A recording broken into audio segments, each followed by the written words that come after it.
Next question یہ تھا کہ اگر کسی عورت کا شوہر کومے میں چلا جائے، اب وہ وینٹیلیٹر کے اوپر ہے، اب ایک بیوی کتنے سال تک انتظار کرے؟ 2 سال، 4 سال، 5 سال، 10 سال؟ مطلب کیا وہ آگے شادی نہیں کرے گی جب تک اس کا شوہر کومے کی حالت میں ہوگا؟ دیکھیں، اس سے ملتی جلتی کچھ سچویشن پیدا ہوئیں، جیسے ہمارے یہاں فقہ میں ایک مسئلہ ہے مفقود الخبر کا. یعنی پرانے زمانے میں ہوتا یہ تھا کہ کوئی شخص جاتا تھا بزنس کے لیے، تجارت کے لیے یا جہاد و قتال کے لیے جاتا تھا تو گم ہو جاتا تھا، پتہ ہی نہیں چلتا تھا کہاں چلا گیا، شہید ہو گیا، کہیں راستے میں کہیں اللہ کو پیارا ہو گیا، اس کی خبر نہیں ملتی تھی. مفقود الخبر مطلب اس کی خبر جو ہے وہ مفقود ہے. ہمارے یہاں جیسے آج کل اب دیکھیں مسنگ پرسن کا مسئلہ ہوتا ہے، بندہ اٹھا لیا جاتا ہے، پتہ ہی نہیں چلتا کہاں پر ہے کیا نہیں ہے، تو اس کی بیوی کیا کرے، کتنا انتظار کرے؟ تو یہ ہمارے یہاں ایک سوال پیدا ہوا تھا فقہا کو. تو اس میں فقہا کے مختلف فتاویٰ تھے.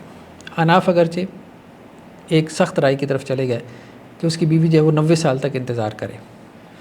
90 سال تک بیچاری انتظار کرنے کے بعد کیا کرے گی؟ مطلب اس کے بعد اس نے 110 سال کی عمر میں کیا شادی کرنی ہے؟ اس میں امام مالک کا فتویٰ یہ تھا کہ 4 سال تک انتظار کرے، اور اس میں بعض صحابہ کا بھی ہمیں فتاویٰ مل جاتے تھے. حضرت عمر رضی اللہ عنہ سے ایک قول ملتا تھا کہ 4 سال تک انتظار کرے اور اس کے بعد 4 ماہ 10 دن کی عدت گزار لے. تو اس قسم کے ملتے جلتے مسائل میں جو ہے وہ فقہا نے فتاویٰ دیے.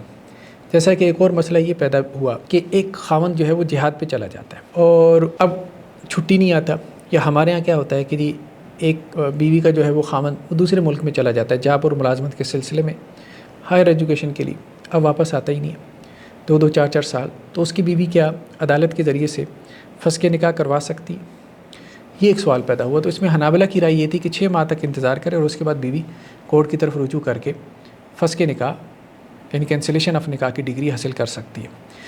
یہ جو مسئلہ ہے نا، یہ بھی استرار کا مسئلہ ہے. اس میں ہم یہ سمجھتے ہیں کہ ایک بیوی 6 ماہ تک انتظار کرے اور 6 ماہ کے بعد اگر وہ عدالت کی طرف رجوع کرے اور عدالت سے خلا لے لے یا تنسیخی نکاح کینسلیشن آف نکاح کی ڈگری لے لے اور اس کے بعد آگے وہ نکاح کر لے تو اس کا جواز نکلتا ہے.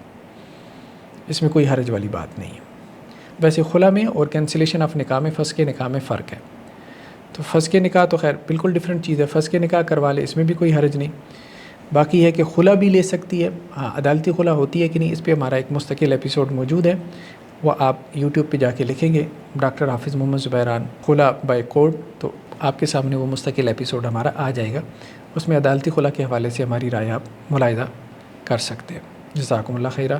السلام علیکم ورحمۃ اللہ.